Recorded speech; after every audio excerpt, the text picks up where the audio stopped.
priješ domov, vsi so lačni, tebi se plušta pica, tole naredi.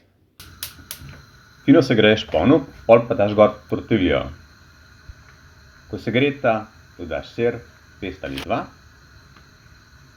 začimbe za pico ali pa origano in pa pokriješ z dodatno tortiljo. Pustiš, da se lepo segreje in ko malo zapečen od spodaj, obrneš okoli.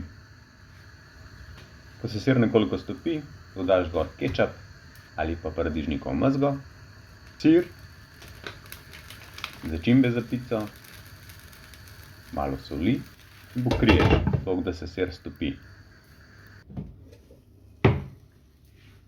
Pesto ali pa šunko, karkoli ti pač paše, preložiš, narežeš. Nekako lepo hrusta.